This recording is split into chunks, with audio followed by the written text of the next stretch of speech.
throughout the course of the season, Michael, we're always looking at some of these updated numbers and how they change. And we've had a number of them that have either increased or decreased just in this past week. So let's start with some of the more notable win totals that have ticked up and whether or not we want to buy in, leave it alone, take the under, look at these perspectives. So let's start with the Philadelphia Eagles, who have gone up from an 11.5 to 12.5 wins. The Lions, 9.5 with a 2-game bump to 11.5.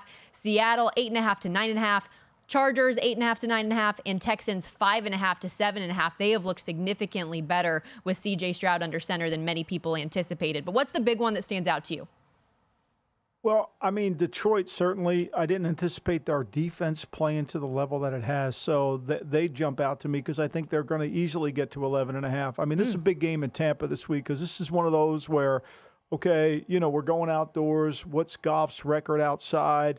How has he played? It's not going to be cold weather. It's not going to be windy. But, there's always that little bit of an element when Goff goes outside. And, you see that he's got an 85.2 career rating at quarterback on the outside.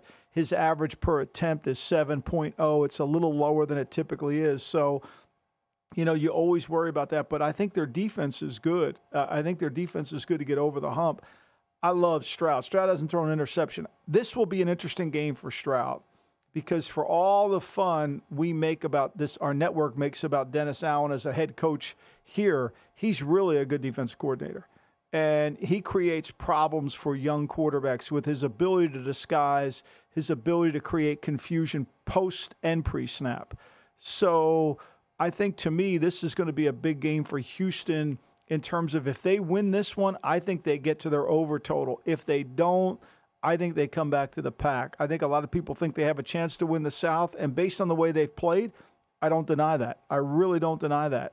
They've got a chance to get healthier in their offensive line, which has been really important and can make them a better team. So what D'Amico Ryans has done is impressive. I would say those two jump out at me, Stormy.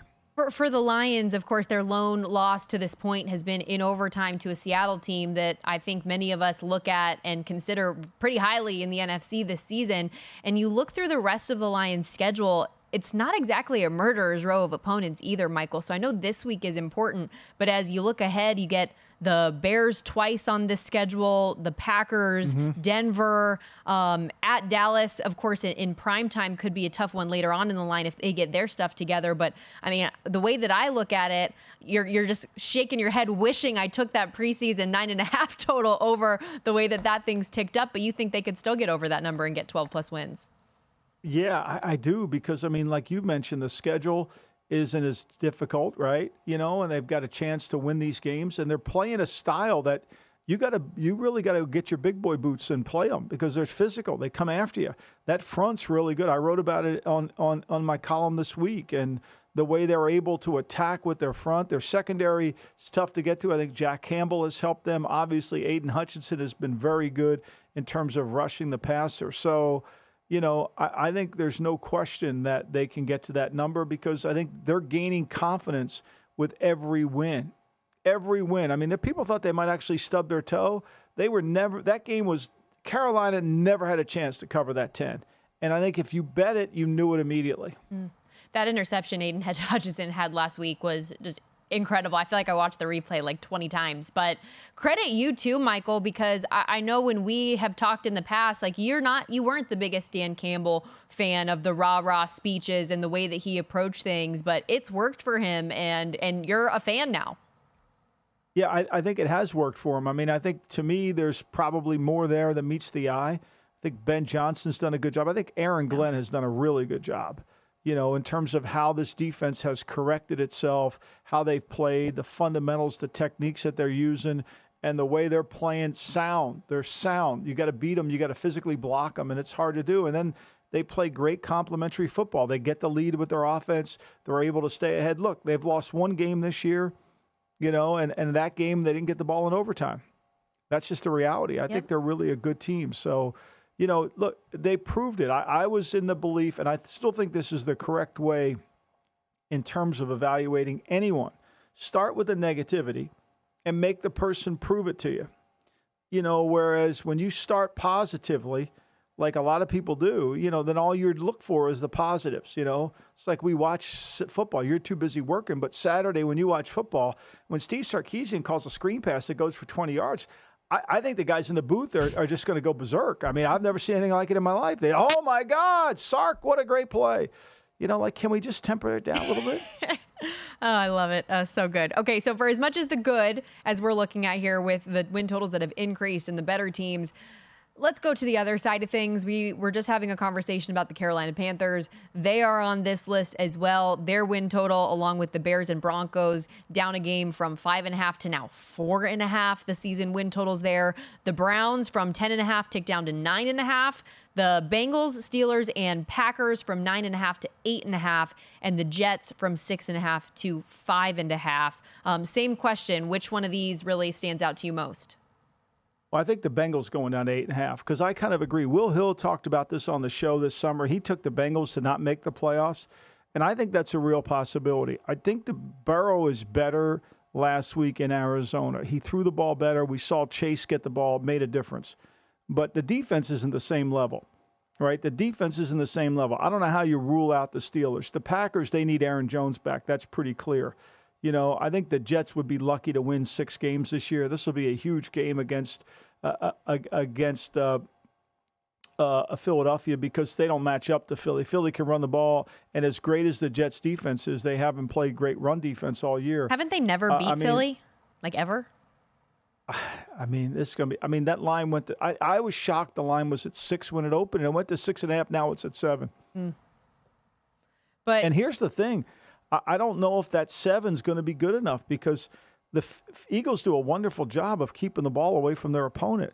Plus, with the offensive line injuries now with the Jets, with Tucker being out and they have to move guys around, blocking that front for Philly is going to be difficult. And this is one of those games where Zach Wilson, if it's windy as we think it will be in the Meadowlands on Sunday, it might not be pretty. Yeah, this is one of those trenches games for me because the Eagles' offensive line we know is so good, and the Jets' offensive line is struggling so much with injuries that I feel like that's where this game's going to be won, and that the Eagles should be able to handle business pretty easily here. But because you say you don't like the Jets would be pretty lucky to win 6 games in here, maybe even at that 5.5, you have interest in taking the under. For the Bengals, though, just to go back to that really quickly. Now that it's gone down to 8.5, do you think that they can get 9? Was it the 9.5 that turned you off? No, I think they're going to be in a lot of close games, right? I think they're going to be in a lot of, and their offensive line isn't good enough. And I think to me, because their defense, look, one thing we know about them, they've been able to adjust in the second half. I mean, in both championship games, they were down at halftime big, and they rallied back. Their defense kind of saved them. I don't know if the defense can save them this year.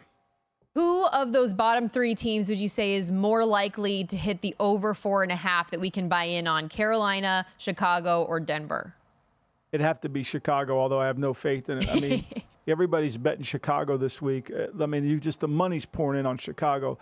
Combination of the way they played against Washington and Justin Jefferson's injury. You're on the side of the public on that one if you do. And I still think their defense, even though they may get some guys back, their defense when they're not healthy, when they were healthy, isn't any good either. Let's not confuse it. Just because you're getting guys back doesn't mean you're better. What I want to ask you is about Justin Fields specifically is what we've seen the last 2 games against Denver and Washington. Do you think that's going to continue to build and he's going to continue to impress offensively, or is this more of an anomaly than what you anticipate we see moving forward? Well, he turned the ball over in the he lost the Denver game. There's still been issues, absolutely. Yeah, there's issues. So, and Washington's defense and Denver's defense might be 2 of the worst in the league. So, and he's got Minnesota. So we know that. Now, Brian Flores is going to pressure. He pressures more than anybody in the league. Be interesting to see how he handles that. I think this is a big game for him. He needs to prove that he can put 3 in a row of games where he's throwing the football. That's the key, right? He is actually throwing the football together. Go to VSiN.com/subscribe to become a VSiN Pro subscriber today.